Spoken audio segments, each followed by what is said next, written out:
Hi friends, இன்றைக்கி என்ன பார்க்க போகிறோம் அப்படின்னா, அம்மா வீட்டுக்கு வந்ததுக்கப்புறம் வந்து நான் சொன்னேன், இந்த பிள்ளையார் கோயிலில் வந்து நைட்டு வந்து சப்பரம் எடுக்க போகிறாங்க அப்படின்னு சொல்லிட்டு. காலையில் வந்து எல்லோரும் என்னென்னா கோயிலுக்கு போயிட்டு மதியம் வந்து சாப்பாடு கொடுத்தாங்க. சாப்பாடு வந்து சாம்பார் சாதம், கூட்டாஞ்சோறுன்னு சொல்லுவாங்கள்ல, சாம்பார் சாதம், அப்புறம் அதுக்கு வந்து ஊறுகாய் மாதிரி தொடுக்க கொடுத்தாங்க.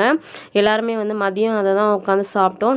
நான் வந்து மதியம் போகலை, அம்மா அப்பா அப்புறம் தங்கச்சி எல்லாருமே போனாங்க. நான் வந்து நைட்டு தான் கோயிலுக்கு கிளம்புனேன்.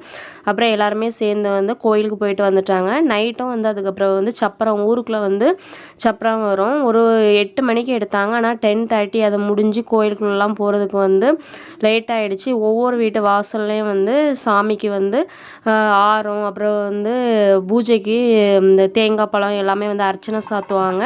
நாங்களும் அதே மாதிரி ஆரம், அப்புறம் வந்து அர்ச்சனை சாத்துறதுக்கு தேங்காய் பழம் எல்லாமே கொடுத்தோம். ஆளுக்கு ஒரு ஃபோட்டோஸ் எடுத்துகிட்டு அதுக்கப்புறம் வந்து சப்பரம் ஊருக்குள்ளெலாம் போயிட்டு அதுக்கப்புறம் கோயிலுக்கு வரக்கே மணி வந்து 10:30-11 மணி ஆகிடுச்சு. ஆனால் 11 மணிக்கு கூட கோயிலில் வந்து ரொம்ப கூட்டமாக இருந்துச்சு. பூஜை நடந்துச்சு. பூஜை முடிஞ்சதுக்கப்புறம் எல்லோரும் வந்து அன்னதானம் கொடுத்தாங்க. இட்லி, அதுக்கப்புறம் வந்து சாம்பார், சட்னி எல்லாமே கொடுத்தாங்க. கோயிலில் வந்து பார்த்தீங்க அப்படின்னா பூஜை எல்லாமே முடிஞ்சிடுச்சு. இப்போ எல்லோரும் பாருங்கள் வெளியில் வெயிட் பண்ணிகிட்ருக்காங்க. 10:30-11 மணிக்கு நாங்கள் வந்து அங்கே அன்னதானம் வாங்கிட்டு நாங்கள் ஏற்கனவே வந்து பசங்க எல்லாருமே நாங்கள் வந்து வீட்டில் சாப்பிட்டுட்டோம். அப்புறம் வந்து கோயில் அன்னதானம் வாங்கிட்டு வந்தோம். யார் பண்றது நம்ம பார்க்கணும்.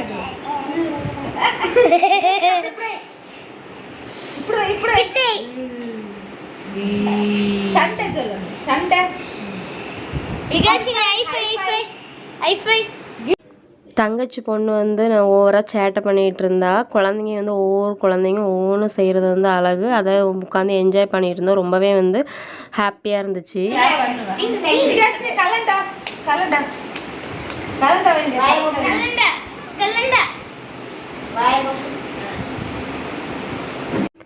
நைட்டு ரொம்ப நேரம் முழிச்சிருந்தோம். அப்படியே ஃபேமிலியாக உட்காந்து நல்லா ஜாலியாக என்ஜாய் பண்ணோம். அன்றைக்கி நாங்கள் தூங்குறக்கே வந்து 2 மணி ஆகிடுச்சு. குட்டி பசங்களும் தூங்கலை, நாங்களும் தூங்க ரொம்ப லேட் ஆகிடுச்சு.